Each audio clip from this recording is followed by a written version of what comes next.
Bonsoir à tous et à toutes.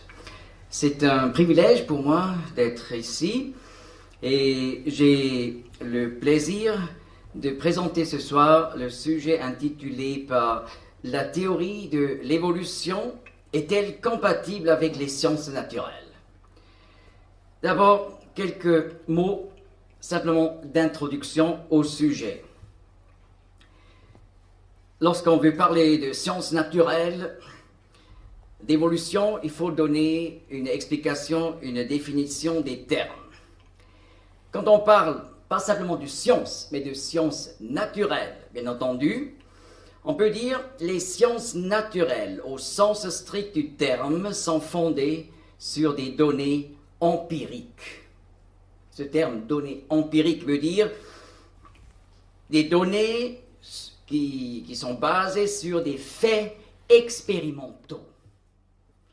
Donc il faut faire des expériments, observer, regarder ce qui se passe et répéter les expériments. De nouveau répéter et voir si chaque fois il y a le même résultat. Donc les données, les faits des sciences naturelles sont établis sur la base d'expériences qui peuvent être, et cela est très important, qui peuvent être répétées et vérifiées à volonté. Et lorsqu'on parle dans ce sens-là des sciences naturelles, on parle donc de la biologie, de la physique, de l'astronomie, de la chimie, etc. Donc, on peut se poser la question, d'où vient cette idée des expériments? Donc, de rechercher des données empiriques. Ou bien, les sciences empiriques, depuis quand? Eh bien, pour cela, il nous faut retourner, c'est vrai, au Moyen-Âge. N'est-ce pas? Les 2000 ans passés en Europe étaient bien caractérisés et formés par le christianisme et par la Bible. Et voilà, au milieu du Moyen-Âge, nous avons un homme intéressant dans notre contexte, Robert Graustedt. Oui, on prononce ce mot, Graustedt en anglais. C'était un théologien et chercheur, 1170 à 1253. Et on peut l'appeler le père de la méthode expérimentale. Et voilà, avec son disciple ou son élève, son étudiant, Roger Bacon, qui était lui-même aussi un chercheur, donc un mathématicien et un physicien, 1214 à 1294. Et voilà, il a dit « Toutes choses doivent être vérifiées par l'expérience ». Et cela était révolutionnaire. Pourquoi? Parce que l'Europe du passé n'a pas seulement été imprégnée par la Bible et par le christianisme, mais également par la philosophie grecque.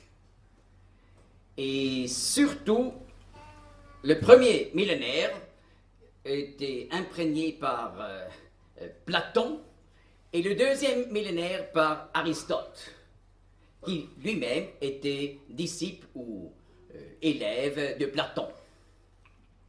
Et voilà, ces deux philosophes ont observé, ont regardé, considéré plutôt la nature, mais pour eux, ce n'était pas la méthode expérimentale qui était dans le centre. Pas du tout même.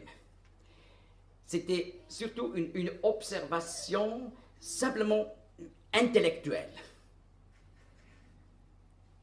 En recherchant de comprendre, on peut en quelque sorte dire, à la maison, simplement en réfléchissant sur la nature, d'une façon abstraite. Et voilà, Platon et Aristote ont même mis le christianisme, on peut dire, dans une sorte de corset. Et même on a utilisé la méthode de pensée de ces deux philosophes pour créer des termes et des concepts en théologie. Et voilà, ces deux, Robert Groustedt et Roger Bacon, ils étaient des grands connaisseurs de la philosophie grecque, mais ils sont coupables, en guillemets, bien sûr, de leur mise de côté de Platon et d'Aristote. Ils ont commencé à délivrer la pensée européenne de cette manière de purement réfléchir abstraitement la nature.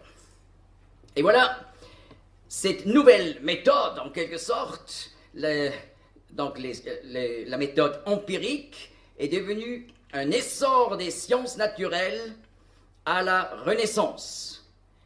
À l'époque, surtout dans les domaines de l'astronomie et de la physique, plus tard dans d'autres domaines.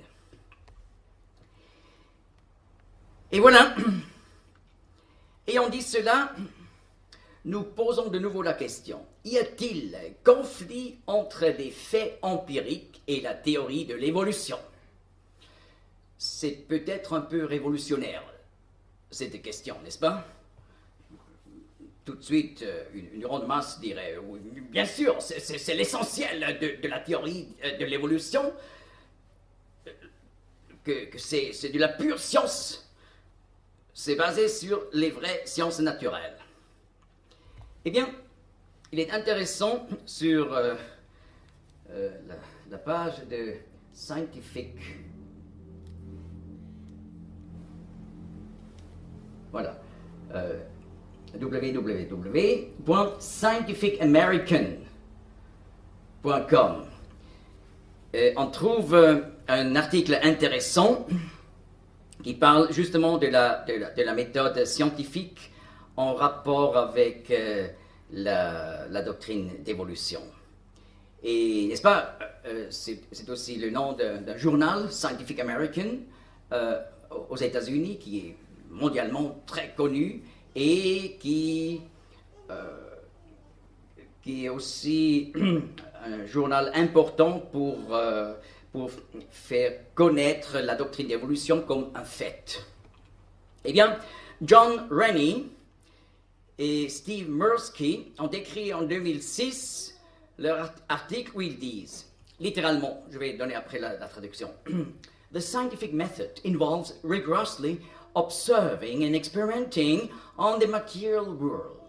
It accepts as evidence only what can be measured or otherwise empirically validated, a requirement called methodological naturalism. That requirement prevents scientific theories from becoming untestable and overcomplicated. Ces phrases sont tellement importantes, c'est pour ça que je les donne dans l'original. Et maintenant, un essai de traduction. La méthode scientifique implique l'observation systématique et l'expérimentation dans le domaine du monde matériel. Elle n'accepte comme preuve que ce qui peut être mesuré ou autrement empiriquement validé. Une exigence méthodologique appelée naturalisme. Cette exigence empêche les théories scientifiques de devenir invérifiables et trop compliquées. Eh bien, on a expliqué ce que c'est la science empirique, science naturelle, et maintenant parlons de la doctrine d'évolution. De quoi s'agit-il? Eh bien, dans le sens vaste du terme évolution, on peut distinguer trois domaines différents. D'abord, ce qu'on appelle l'évolution cosmique, qui a comme sujet le temps du Big Bang jusqu'à l'apparition de la planète Terre. Ensuite, un deuxième domaine appelé évolution chimique, qui s'occupe de la matière inerte sur la planète Terre à la vie, à l'apparition de la vie.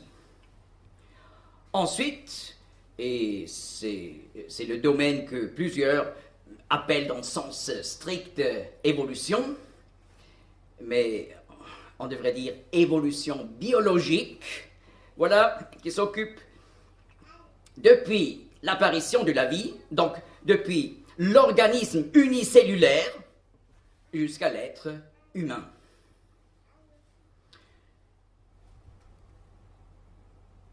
Il y a quelque temps, j'ai parlé sur ce sujet au Canada, à Montréal, et j'ai alors dit, c'est à peu près from amoeba to Obama.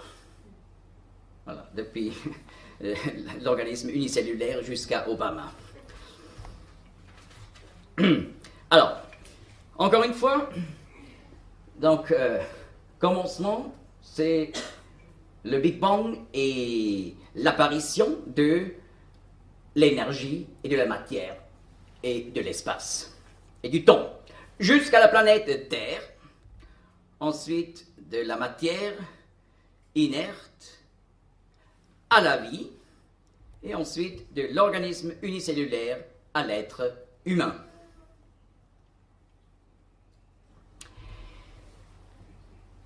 Juste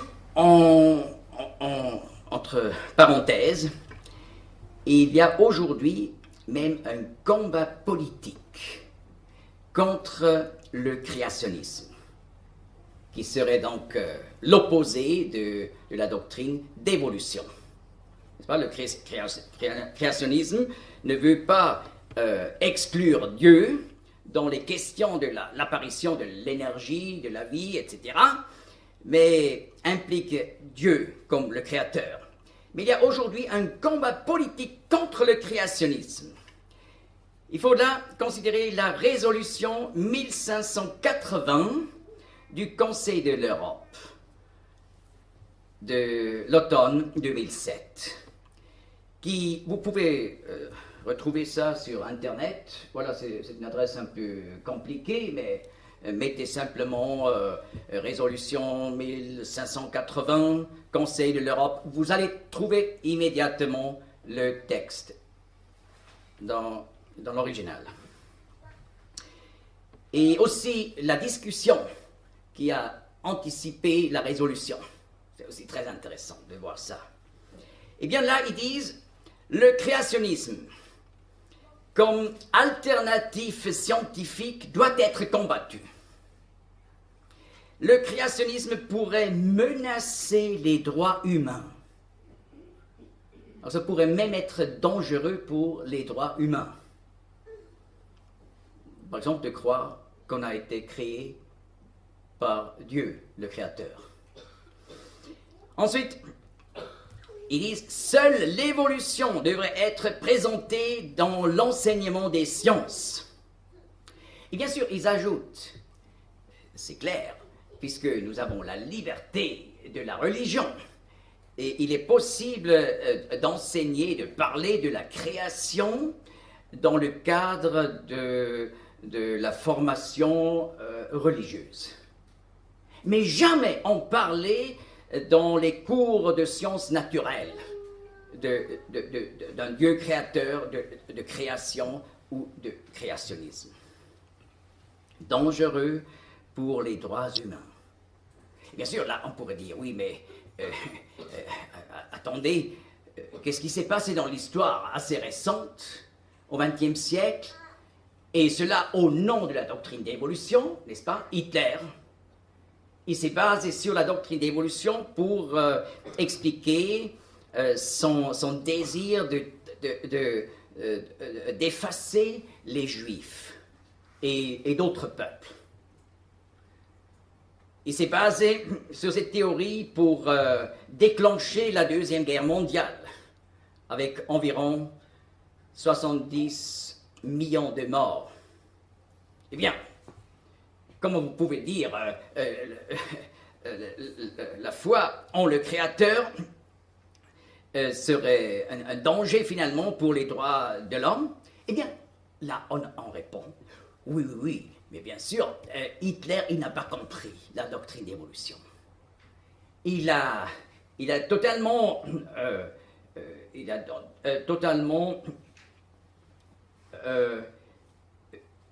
mal compris et mal appliqué cette théorie. Jamais on n'arriverait par la doctrine d'évolution dans ce sens comme, par exemple, M. Darwin, le père de la théorie moderne, au XIXe siècle, l'a inventé. Eh bien, c'est pas tellement clair. Lisons dans les lettres de Charles Darwin. Et voilà, il y a une collection de Francis Darwin qui a édité les lettres de Charles Darwin dans son livre The Life and Letters of Charles Darwin, volume 1, édité 1887. Eh bien là, dans une lettre sur la page 316, Charles Darwin dit « Rappelez-vous à quel point, il y a quelques siècles, la menace était grande pour les peuples d'Europe d'être envahis par les Turcs.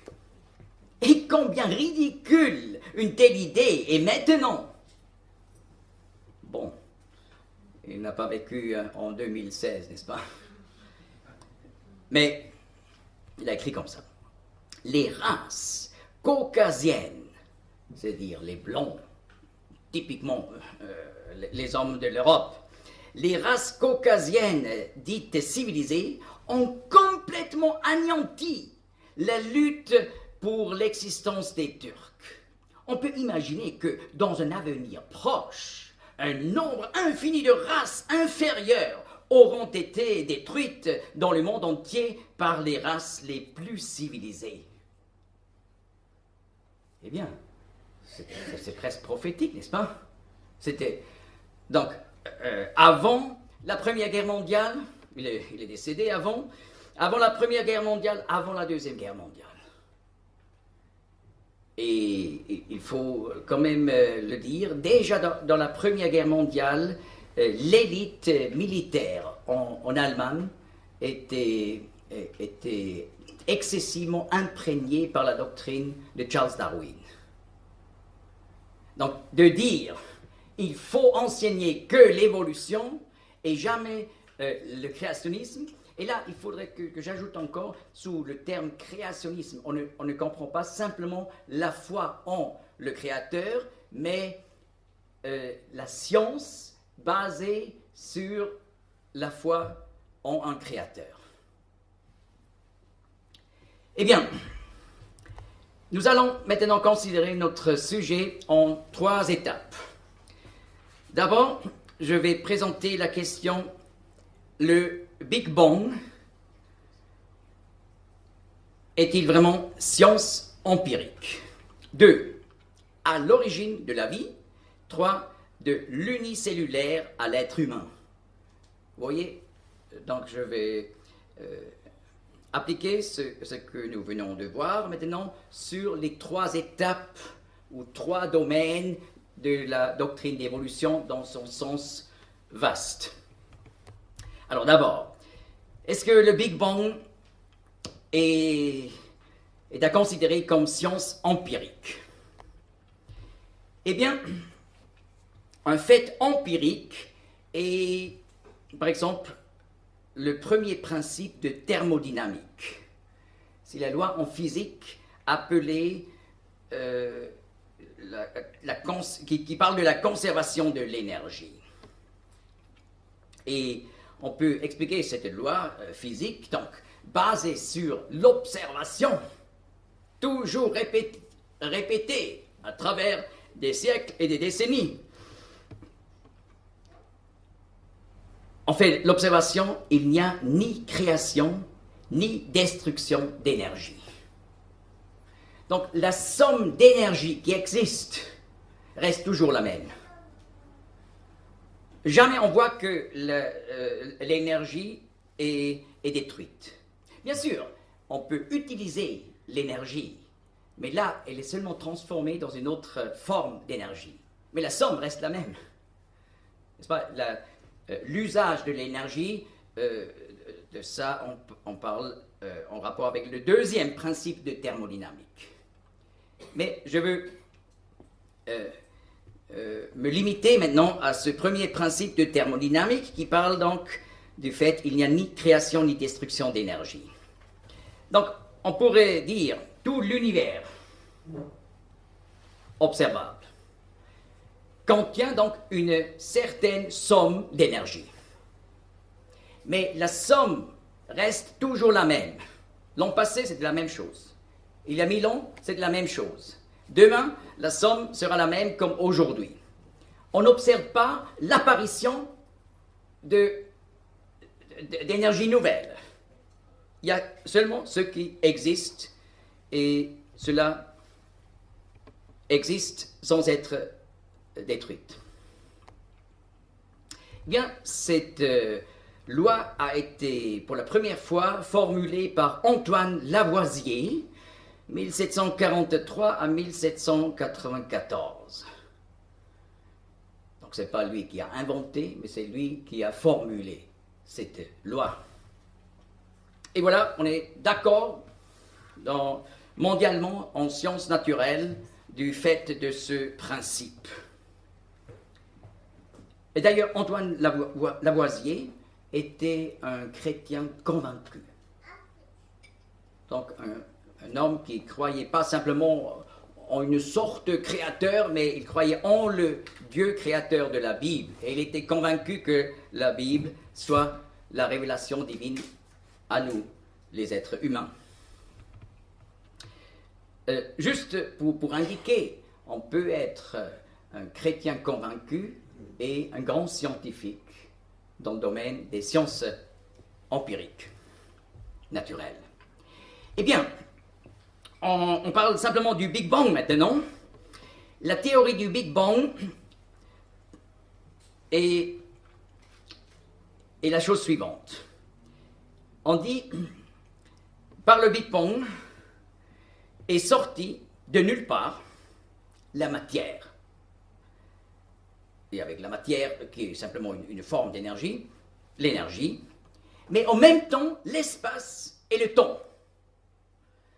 Ils sont apparus, selon cette théorie, il y a 13,7 milliards d'années.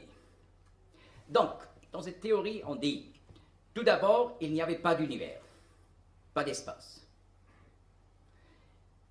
Il n'y a pas eu le temps, la notion du temps, parce que le temps est, comme Albert Einstein a bien expliqué, est uni à l'espace. On ne peut pas séparer l'espace de la notion du temps. Eh bien, selon cette théorie, tout d'un coup, dans un tout petit point, l'espace est apparu. Et dans cet espace aussi, l'énergie. Mais déjà, la somme de l'énergie qu'on trouve dans tout l'univers. Mais par une vitesse énorme, ce petit noyau d'espace où le temps a commencé et l'énergie a commencé s'est agrandi dans toutes les directions pour former finalement l'univers que nous connaissons.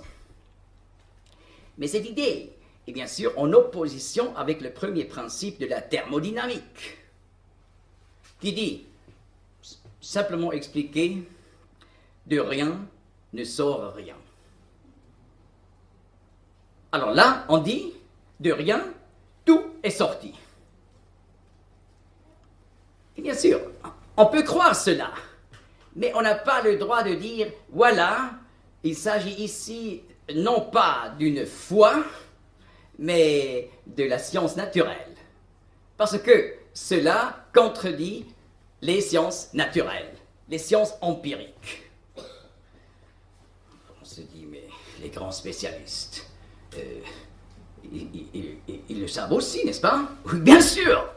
Voilà, par exemple, Stephen Hawking, né en 1942, il est toujours en vie. C'est un astrophysicien mondialement très connu Et voilà, il a même reçu le siège de professeur en Angleterre qu'a occupé autrefois Newton, le grand physicien Newton, qui était d'ailleurs aussi un chrétien convaincu et qui a même aussi écrit des commentaires bibliques. Mais Stephen Hawking, c'est un athée. Et voilà un nouveau livre apparu en septembre 2010, écrit par lui, avec le titre The Grand Design. En français, Le Grand Dessein, une nouvelle explication de l'univers. Et dans ce livre, il dit, l'univers s'est créé lui-même à partir du néant. Voyez? L'univers s'est créé lui-même à partir du néant. Et littéralement, vous pouvez lire dans son livre tout à la fin. Pourquoi y a-t-il quelque chose au lieu du néant? Et là, il explique, c'est en raison de, maintenant littéralement, de la création spontanée. Mais qui a créé? L'univers. Mais on a un problème de logique, n'est-ce pas?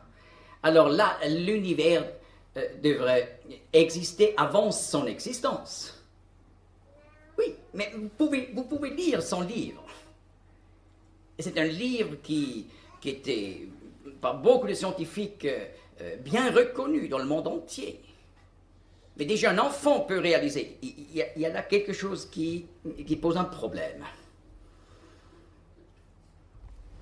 Et alors, il dit littéralement, because there is a law such as gravity, the universe can and will create itself from nothing. Spontaneous creation is the reason there is something rather than nothing. Why the universe exists, why we exist. It is not necessary to invoke God to light the blue touch paper and set the universe going. Alors vous voyez, il dit, parce qu'il y a une loi comme la loi de la gravité, l'univers peut, et ça continue à être comme ça, se créer soi-même, à partir de rien. Mais cela est clairement en opposition avec les sciences naturelles. Alors là, on pourrait dire, oui, mais les chrétiens, ils disent aussi que Dieu a créé tout à partir de rien. C'est aussi en contraste avec les sciences naturelles. Ah oui, bien sûr. On ne dit pas que, voilà, c'est basé sur les sciences naturelles, le fait que Dieu a créé tout à partir du néant. Mais nous n'avons pas cette grande foi pour pouvoir croire que tout est apparu par soi-même, ou à partir de rien, et sans raison. Il nous faut un créateur éternel qui n'est pas une partie de l'espace et du temps, un Dieu éternel, tout-puissant, qui peut créer à partir du néant. Et d'ailleurs, la Bible nous dit que Dieu a au commencement créé.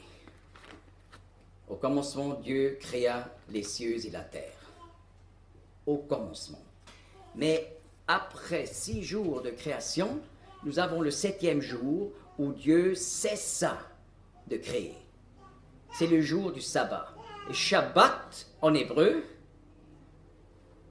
veut dire donc le jour de repos, mais ça vient d'un verbe Shabbat qui veut dire arrêter. Arrêter de créer. Donc cela, la Bible, Dieu a créé à partir du néant, la matière et l'énergie, mais ensuite il a arrêté. Donc il n'a pas continué à créer continuellement de la nouvelle énergie. Et aujourd'hui, si on fait de la science naturelle, on doit dire, oui, ce principe biblique est juste.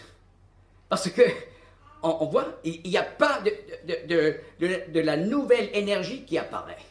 Il y a seulement la somme d'énergie qui existe. Et alors là, on peut dire, vous voyez, notre foi en un Dieu éternel qui explique pourquoi il y a quelque chose. Mais on ne peut pas expliquer simplement par la science naturelle. Il faut un Dieu surnaturel pour expliquer ce qui est naturel. Mais nous pouvons, comme chrétiens, être des scientifiques sérieux en sciences naturelles, tout en voyant où sont les limites de la science naturelle. Eh bien, Stephen Hawking, il dit, non, on n'a pas besoin d'un créateur. L'univers s'est créé soi-même, ce qui est illogique, parce que l'univers qui n'existe pas ne peut pas se créer pour exister ensuite. Mais encore plus, il est quand même intéressant qu'il parle de creation, création. Et du terme création vient le substantif créateur, n'est-ce pas? Donc, il croit en un créateur. Nous utilisons le terme Dieu. Mais pourquoi on dit Dieu? Bien sûr, en hébreu, on pourrait dire Elohim, mais c'est tout autre chose. Oui, c'est tout autre chose. Ou en grec, théos. C'est encore tout autre chose. Mais ça désigne quelqu'un qui est éternel, qui n'est pas soumis à l'espace et au temps. Avec ça, il ne faut plus poser la question, mais qui a créé Dieu? Parce qu'il n'est pas, il ne fait pas partie de l'espace et du temps. Donc, il est éternel. Et alors, cet être éternel et tout-puissant est le Créateur. Donc, Stephen Hawking, il dit, je suis athée. C'est-à-dire, je suis quelqu'un qui ne croit pas en Dieu, mais il croit en un Créateur. Donc, il croit en un Dieu, on peut dire. Simplement, être athée veut dire, je ne crois pas en le Dieu de la Bible, mais en un Dieu que j'appelle l'univers qui n'existait pas. Eh bien, ça m'a fait penser au mythe de création égyptien d'Héliopolis. J'ai plusieurs années enseigné à une école universitaire en Suisse, l'archéologie et aussi les cultures autour d'Israël, de l'Antiquité, dans l'Antiquité. Et alors là, j'ai expliqué à mes étudiants, par exemple, les idées de création chez les anciens Égyptiens, chez les Cananéens, Assyriens, Babyloniens, Sumériens. Alors là, j'ai expliqué, voilà le mythe de création égyptien d'Héliopolis. Aujourd'hui, c'est la ville de Caire. Du Caire. Voilà, tout commence là par Atum, le dieu soleil. Maintenant, faites attention, qui s'est créé lui-même? C'est exactement la même logique ou illogique de Stephen Hawking. Et c'est pour ça, Atum, on appelle en égyptien ancien, Khepre, qui veut dire celui qui est apparu tout seul. Il y a encore deux autres mythes égyptiens. Aujourd'hui, dans l'égyptologie, on comprend ces trois mythes comme une unité qui se complète. Eh bien, voilà le mythe de création d'Hermopolis commence par des couples de dieux, toujours donc une femme et son époux.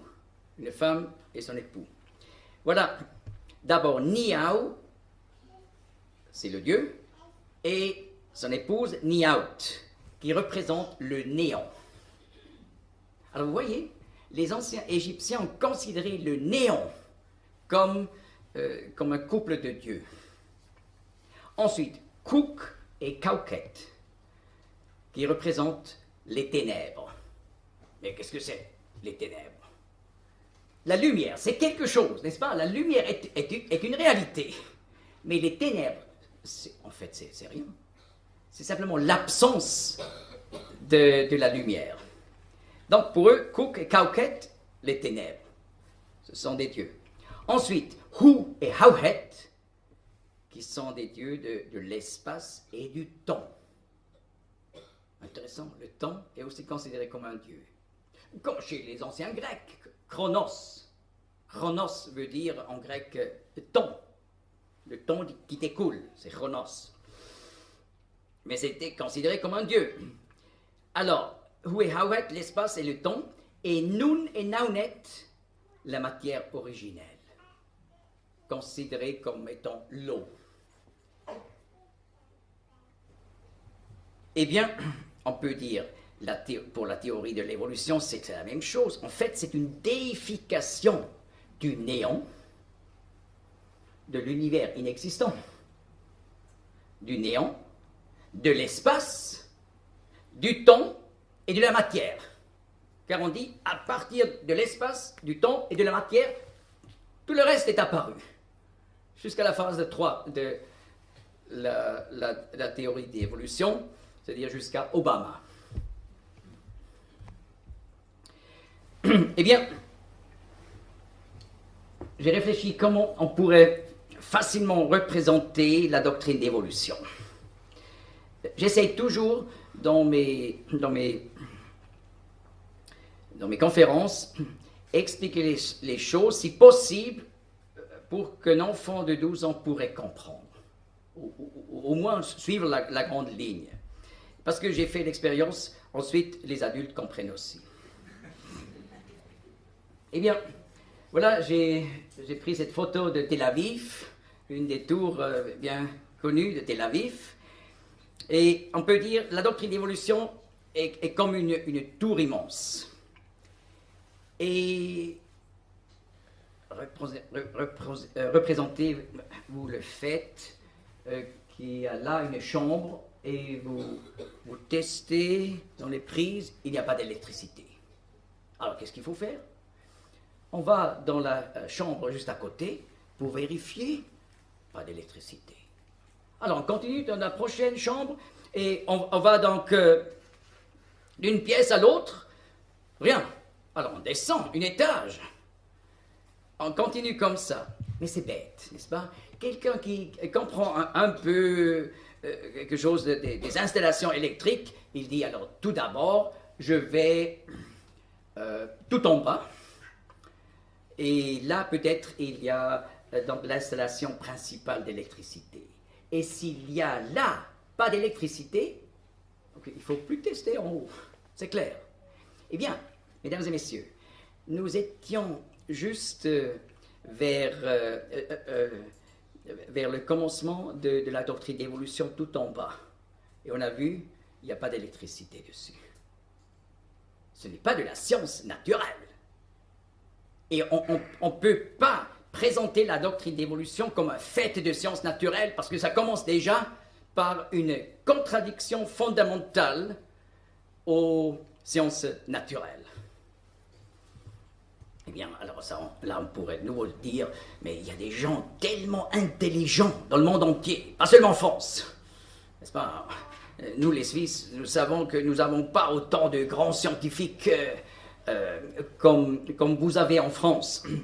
Mais, par exemple, aussi aux États-Unis, Richard Lewontin, né en 1929, autrefois professeur de l'université de Harvard, il a écrit, et cela, vous voyez, en 1997.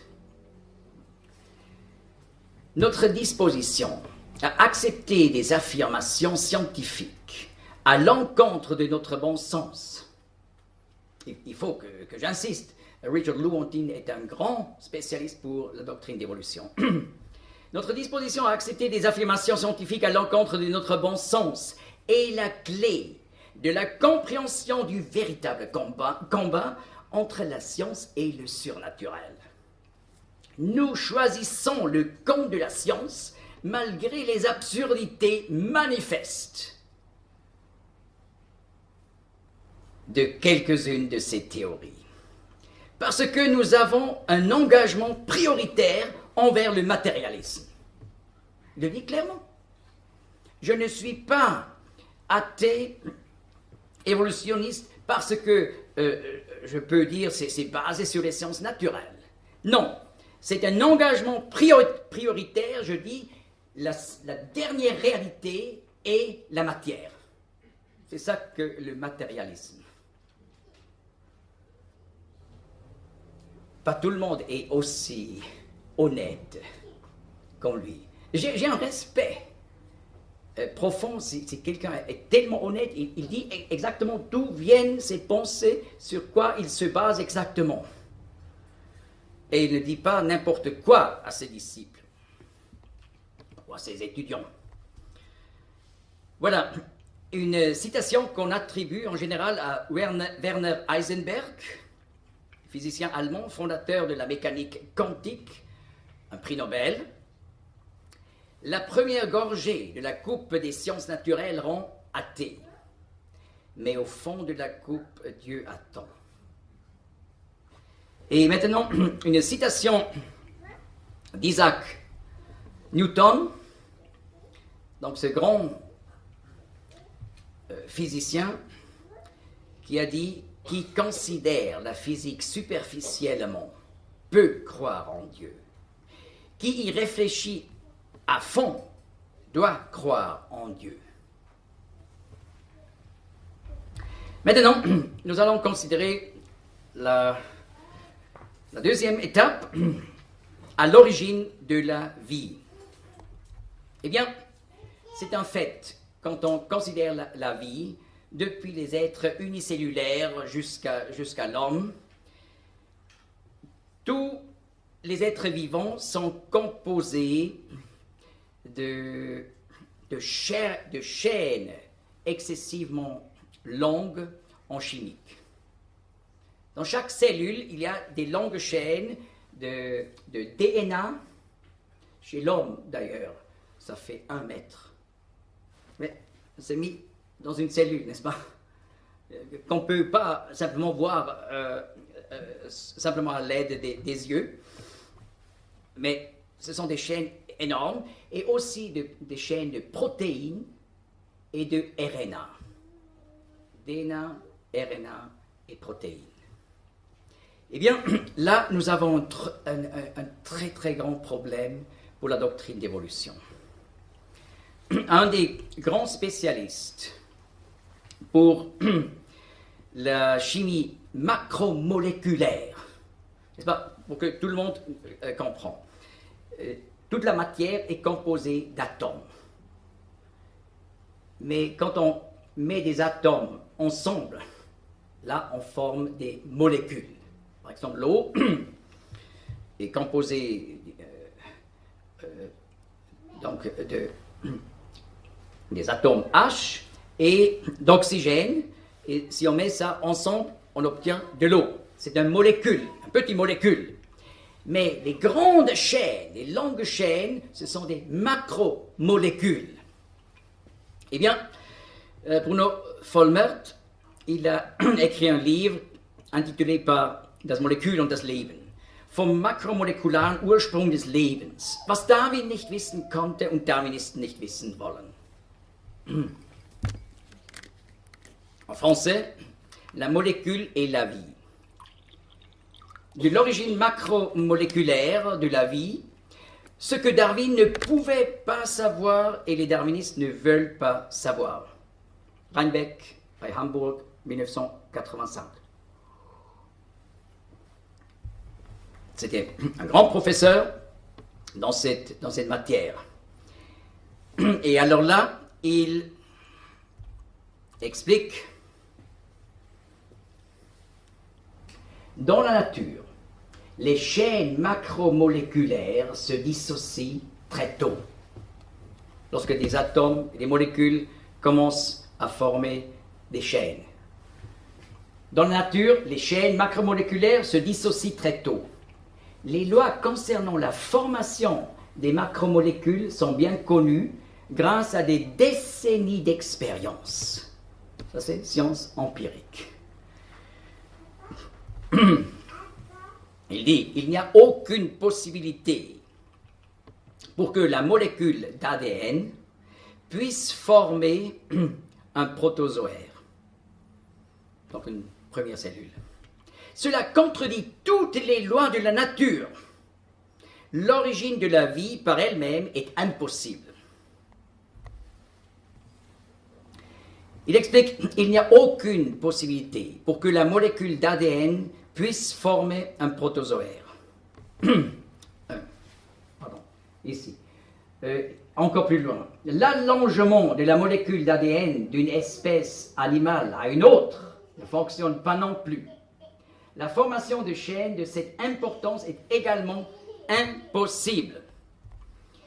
Et ensuite, il dit, c'est une citation littérale de la fin de ce livre, « Je considère le darwinisme comme une erreur tragique qui doit en fin de compte son succès inégalé à une illusion anthropocentrique, où on veut mettre l'homme dans le centre, et non pas Dieu. » Encore une citation littérale.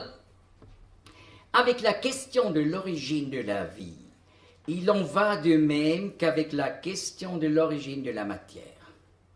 Quand un journaliste a posé un jour la question de celle-ci à Albert Einstein, il a obtenu pour toute réponse un doigt dirigé vers le haut. Ce geste modeste du grand physicien est aussi pour moi la seule réponse appropriée à la question sous ses aspects scientifiques. De l'origine de la vie qui est plus que de la matière auto-organisée. Eh bien, vous vous rappelez peut-être des années 1950. C'est l'époque de Stanley Miller, qui a fait des expériences qui devaient prouver que la vie pourrait surgir par elle-même de la matière inerte. Et voilà, vous voyez ça, son expériment qu'il a fait, un expériment scientifique, de sciences naturelles, pour montrer les acides aminés se forment par eux-mêmes. Il a pu prouver ça. Ça fonctionne vraiment. Et, n'est-ce pas, je suis encore allé à l'école à l'époque où on était très impressionné par Stanley Miller, et j'ai appris, vous voyez, on a pu prouver que la vie peut apparaître simplement par le hasard. C'est possible. Stanley Miller a montré. Oui, mais des acides aminés, ce ne sont pas les longues chaînes de la vie. Avec ça, ça commence seulement. Vous voyez, je finis bientôt avec la chimie. Mais juste pour ceux qui s'intéressent, c'est très utile. Vous voyez, là, une réaction chimique. Nous avons, comme Stanley Miller, et il a eu au début, méthane, CH4, et eau, H2O, ammoniac, NH3, et énergie. Et par ça, on peut déclencher une réaction chimique. C'est pour ça que nous avons cette flèche. Et voilà, qu'est-ce qui arrive là? Acide aminé. Un petit élément de la vie parce que c'est à l'origine des protéines, mais qui sont des chaînes énormes. Donc il faut par exemple 1500 ou 2000 acides aminés et bien arrangés selon une architecture précise pour former une protéine. Eh bien, ça fonctionne dans la nature. Mais maintenant, ce qui nous intéresse, c'est la suite.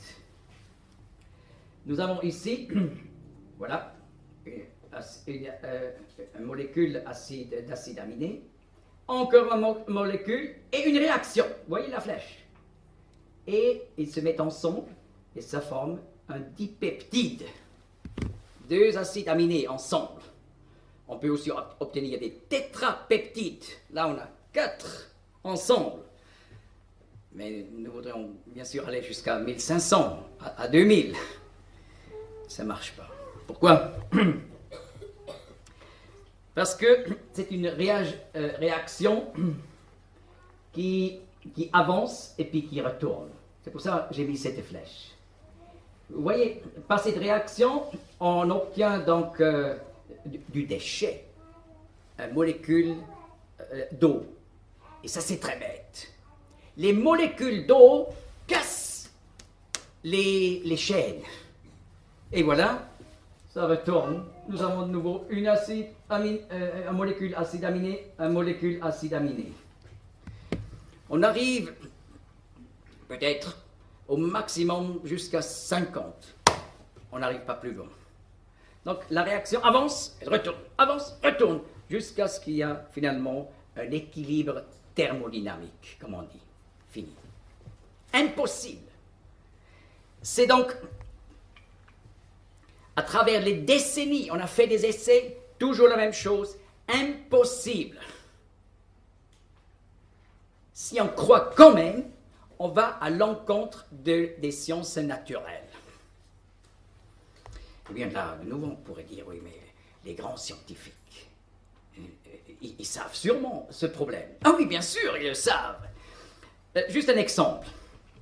Ernest Kahn, un grand biochimiste, autrefois de l'université de Montpellier.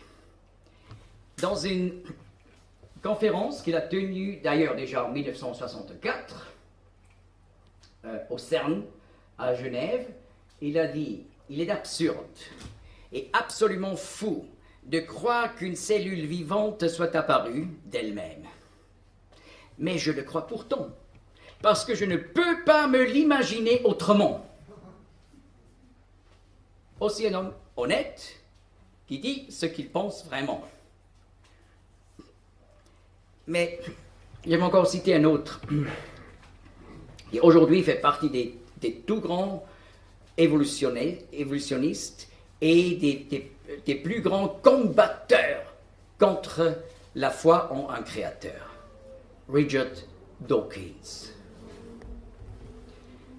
Richard Dawkins, il dit dans ses livres, qui sont très répandus, peut-être plus en langue allemande qu'en langue française, mais il y a beaucoup de gens qui disent « Oui, mais c'est fantastique, ce Richard Dawkins, il montre enfin la réalité, la véracité de la doctrine d'évolution, et il montre combien bête et stupide on est si on croit encore en Dieu et en la Bible. » Et effectivement, dans ses livres, il utilise des termes, mais c'est indigne vis-à-vis des chrétiens convaincus. Mais il y a un film fait par Ben Stein. C'est un grand spécialiste de film aux États-Unis, d'ailleurs un juif, non pas vraiment religieux. Et voilà, dans ce film Expelled, tout à la fin, il y a un interview avec Richard Dawkins. Et Ben Stein, c'est un homme un peu qui a une certaine masse, mais très sobre. Il dit, il veut savoir comment la vie est apparue. Alors il dit, well then, how did it get created? Richard Dawkins. Well, by a very slow process. Well, how did it start? Nobody knows how it started. Vous pouvez voir sur YouTube. Juste cette interview, vous allez le retrouver. Nobody knows how it started. We know the kind of event that must have been. We know the sort of event that must have happened for the origin of life. And what was that? It was the origin of the first self-replicating molecule. Right. And how did that happen? I've told you, we don't know. So, you have no idea how it started? No, nor has anyone. En français. Alors, Richard Dawkins répond à la question d'où vient la vie. À l'origine, il y a la première molécule capable de se dupliquer. Bien. Et comment cela s'est-il passé? Je vous l'ai dit, nous ne le savons pas. Vous allez voir, je le joue comme il parle. Et je vous l'ai dit, nous ne le savons pas. Vous n'avez donc aucune idée de commencement, cela a commencé, de comment cela a commencé? Non, non, personne ne le sait. Il avoue soi-même. Personne ne sait comment la vie est apparue. Comment peut-il dire ceux qui croient en un Dieu créateur est un fou? Parce que, n'est-ce pas, en industrie, on arrive à créer des longues chaînes. Mais il faut pas simplement la nature, il faut de l'intelligence. Parce que, par exemple, pour faire du nylon, ce sont des longues chaînes. Mais comment est-ce qu'on fait? Eh bien, on fait une première réaction pour obtenir une petite chaîne. Et ensuite, on doit enlever les déchets de la réaction précédente. On enlève. Ensuite, on initie une deuxième réaction. Ça continue. On arrête, on enlève les déchets, mais avec intelligence, parce qu'il faut savoir quelles molécules on doit mettre de côté pour que ça ne casse pas les chaînes. Et, ensuite, par l'intelligence, on arrive. Mais il est quand même remarquable, aucun prix Nobel a pu créer un être unicellulaire à partir de la matière. Donc, même avec l'intelligence, où on peut enfin obtenir des longues chaînes, ça ne fonctionne pas. N'est-ce pas? La grande question, c'est qu'est-ce que c'est que la vie? Si vous voudrez bien avoir de la protéine et des DNA, RNA, je peux vous donner sans problème. Je vais au magasin Carrefour, j'achète une boîte de conserve de sardines. C'est tout plein, je vous dis, ADN, RNA et protéines. Ils sont là. Alors vous pouvez bouger. Vous ne croyez pas que la vie va apparaître bientôt? Mais qu'est-ce que c'est que la vie? Il faut plus. Même l'intelligence humaine n'arrive pas. Donc il faut une super intelligence, une omniscience et une puissance donc éternelle comme celle de Dieu. Avant de finir par la troisième dernière courte partie, je vais encore jouer un morceau de musique, juste pour vous détendre. Bon, j'espère que vous êtes réveillés de nouveau. 3. De l'unicellulaire à l'être humain. N'est-ce pas? Autrefois, quand on a contredit à la doctrine d'évolution en disant « Oui, mais est-ce que vous avez déjà observé l'évolution d'une espèce à l'autre ?» On a dit « Oui, mais c'est une question stupide. » Parce que nous avons une vie de 70 ans, de 80 ans, ça ne suffit pas. On devrait pouvoir vivre excessivement long pour observer empiriquement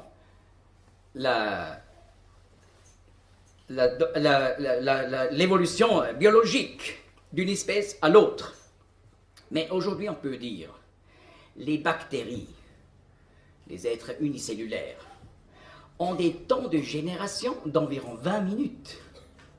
N'est-ce pas? Si on a une bactérie, dans 20 minutes, elle va se copier l'ADN et se diviser en deux.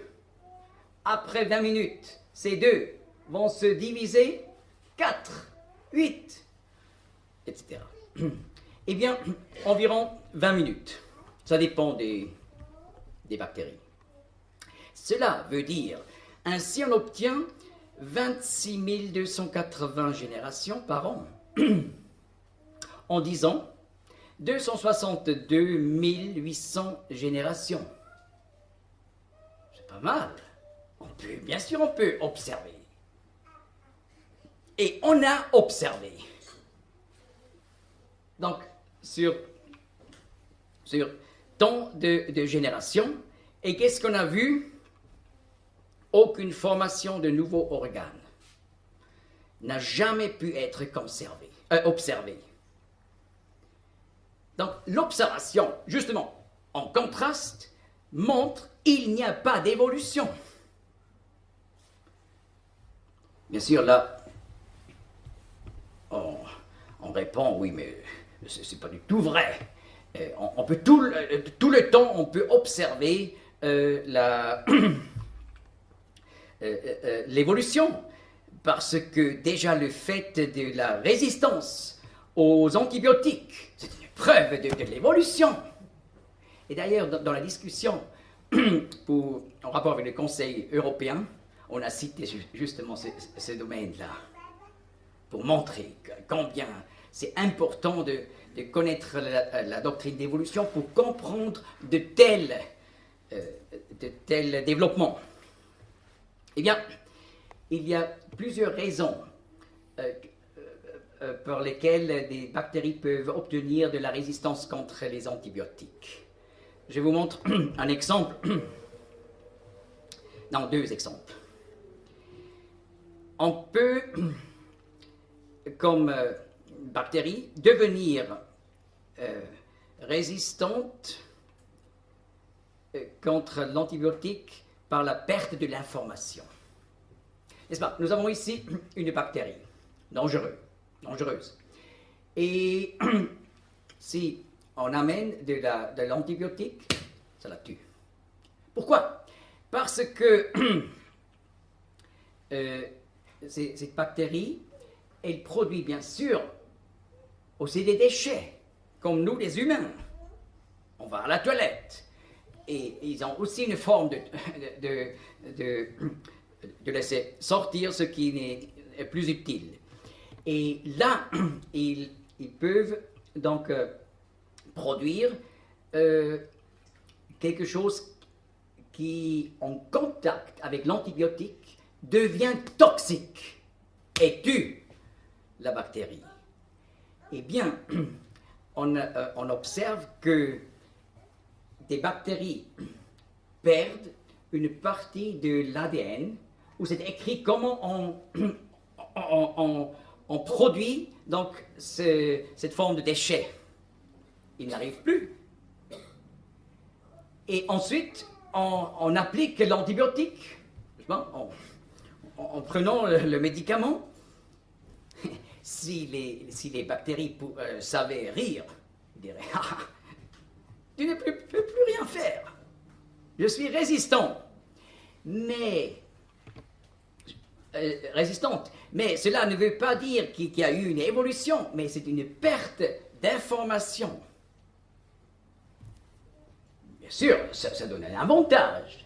Mais un avantage, ce n'est pas toujours une évolution. N'est-ce pas? Quelqu'un qui est né, par exemple, sans pied, s'il voudrait devenir quelqu'un qui demande dans les rues de l'argent, cela serait un avantage. Parce que les gens donnent plus à des gens qui ne possèdent plus de pieds. Oui, mais c'est terrible d'être né sans pieds, n'est-ce pas? On ne peut pas dire que c'est une évolution, bien que dans des circonstances, ça peut être un avantage. Et d'ailleurs, c'est un avantage pour cette bactérie là où il y a de l'antibiotique. Mais c'est un désavantage dans les entourages où il n'y a pas d'antibiotique.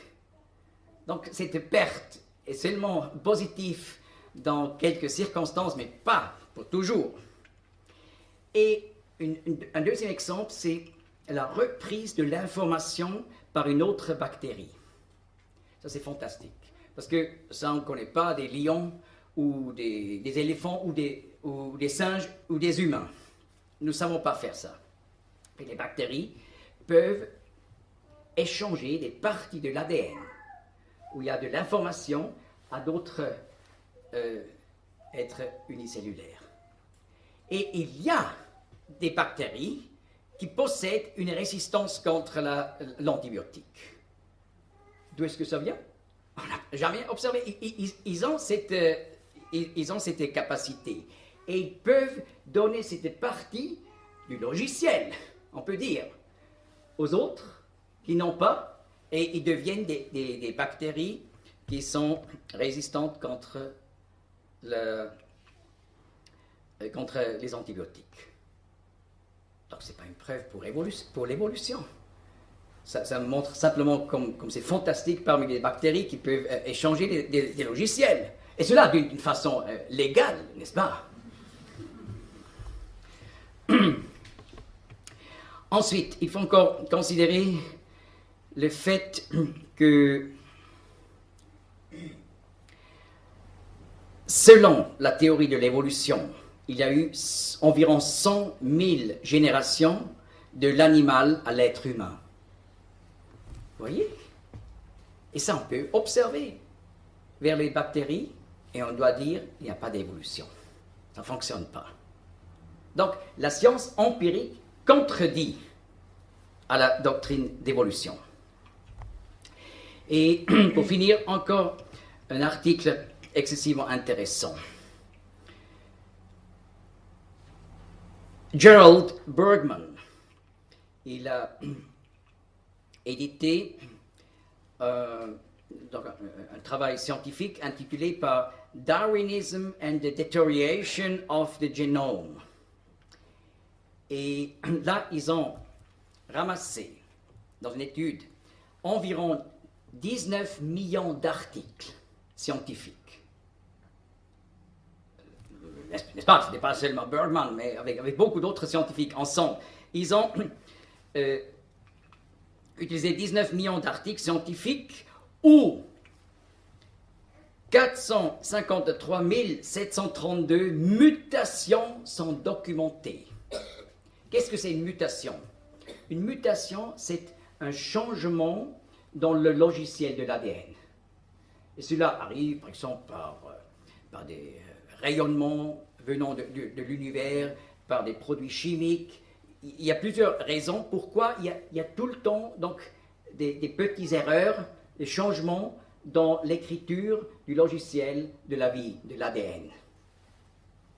Eh bien, ils ont presque un demi-million de mutations considérées dans la littérature.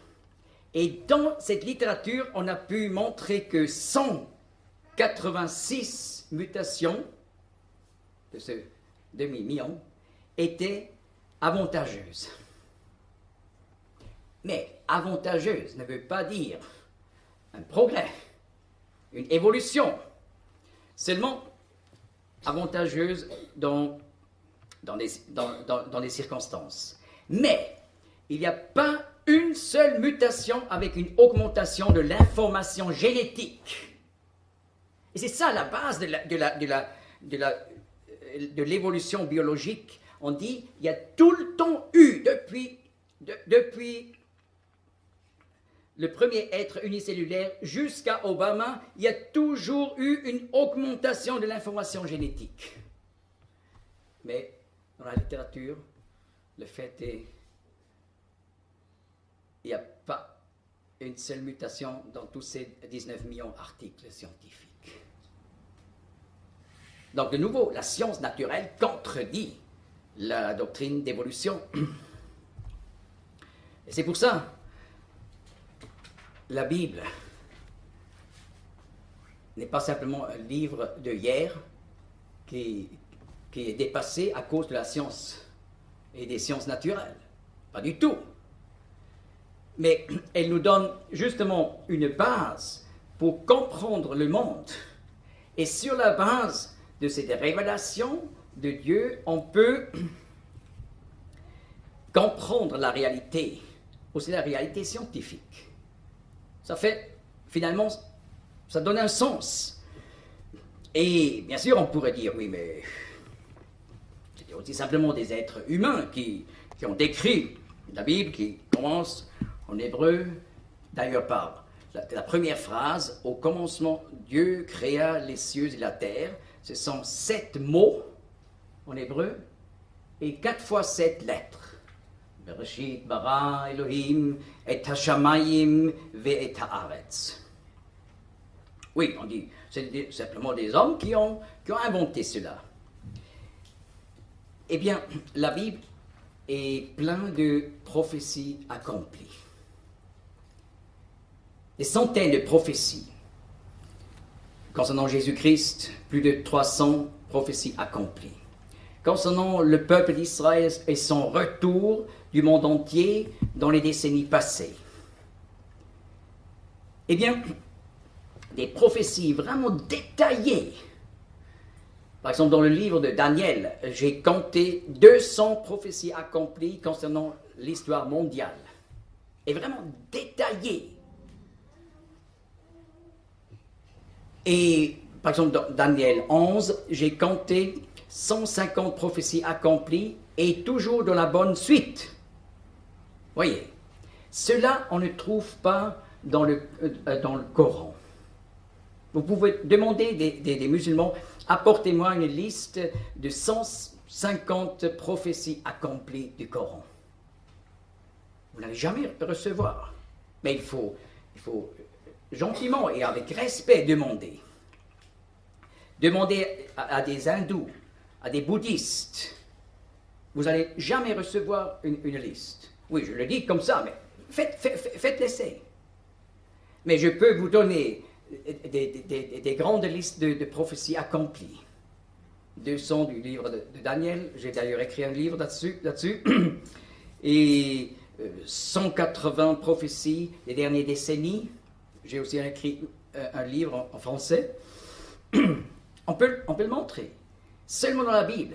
Et qu'est-ce que cela montre? Cela montre que les écrivains de la Bible étaient vraiment inspirés par quelqu'un qui n'est pas soumis à l'espace et au temps. Parce que pourquoi nous ne savons pas prédire ce qui va se passer avec la ville de Nice dans 250 ans? Impossible, n'est-ce pas? Parce que nous sommes liés comme des créatures à l'espace et au temps. Mais si la prophétie biblique est un fait, ça prouve, voilà, il y a quelqu'un derrière la Bible qui n'est pas soumis au temps et à l'espace. Donc ce Dieu qui au commencement a tout créé, et au commencement ça veut dire, là, le temps a commencé, avec l'espace. Au commencement, Dieu créa les cieux et la terre, c'est l'univers. Et voilà, on peut répondre à la question de Richard Dawkins qui dit « Oui, mais c'est stupide de croire en un Dieu créateur. » Alors là, je demande qui a créé ce Dieu créateur, et ensuite je demande qui a créé ce Dieu créateur, qui a créé le Dieu créateur. Et alors voilà, on peut continuer éternellement. Je dis non. La question est intelligente lorsqu'il s'agit de quelque chose qui est soumis à l'espace et au temps. Là, nous avons la notion du temps et on peut demander qu'est-ce qui était avant. Mais là, où il s'agit d'un être qui n'est pas soumis à l'espace et au temps, eh bien, la question ne se pose plus. Qui a créé Dieu? Il était? Il est là. Comme l'évangile de Jean commence, au commencement était la parole. Était, ça veut dire, il existait. Il n'est jamais devenu. Il était là, le Créateur dès l'éternité, mais au commencement, il a créé toutes choses. Et la Bible nous montre que nous pouvons obtenir une relation personnelle avec Dieu. Pourquoi nous avons un problème avec Dieu? Pourquoi nous avons le problème de l'athéisme, par exemple? La Bible dit, parce que nous avons vécu contrairement au commandement de Dieu dans sa parole. Et Dieu appelle cela le péché. Et dit, le péché est comme un mur qui nous sépare de Dieu. Même si nous avons une notion intérieure de l'existence de Dieu, mais on n'a pas naturellement une relation avec Dieu. Donc il faut abolir ce mur. Et c'est pour ça la Bible nous explique, si nous confessons nos péchés, en regrettant nos péchés à ce Dieu créateur de la Bible, eh bien Dieu est juste et nous pardonne. Et sur quelle base peut-il pardonner? Simplement en fermant les yeux? Non. Il a envoyé Jésus-Christ, son Fils, dans ce monde pour subir la punition que nous avons méritée à notre place. Donc Dieu reste juste. Il punit le mal, le péché, mais il est amour. Il pardonne. Oui, là, on peut dire, oui, mais on ne peut pas envoyer quelqu'un d'autre à la prison pour remplacer un criminel. Non. Pourquoi pas? Parce que ces deux êtres ne sont pas unis. Mais le point dans la Bible est que Dieu dit, si nous acceptons l'œuvre de Jésus-Christ à la croix, faite pour nous, eh bien Dieu identifie Jésus-Christ avec nous. Et par cette identification, la valeur de son œuvre nous est attribuée.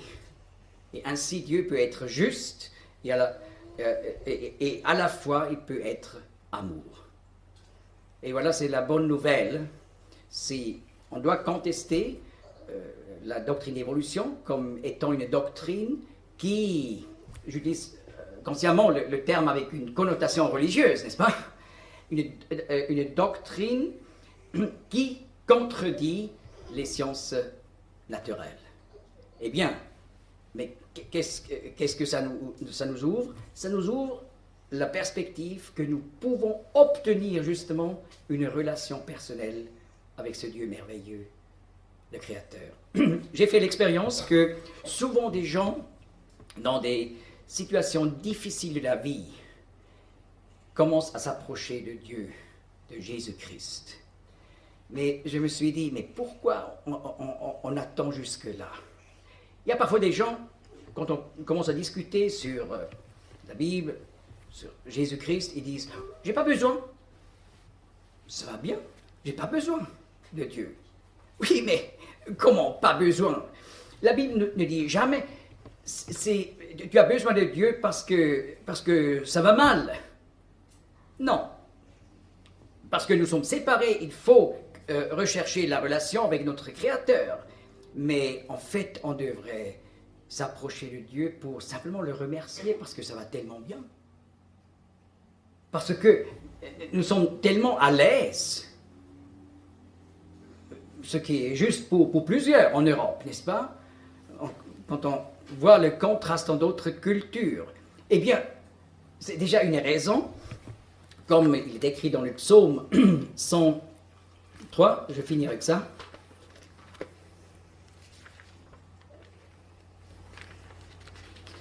Le roi David écrit il y a 3000 ans, « Mon âme bénit l'Éternel, et que tout ce qui est au-dedans de moi bénisse son saint nom. Mon âme bénit l'Éternel et n'oublie aucun de ses bienfaits. » Alors, en voyant tous les bienfaits que Dieu a déjà faits dans notre vie, même que nous n'avons pas recherché Dieu, c'est une raison pour louer Dieu et pour nous approcher de lui. Merci de votre attente.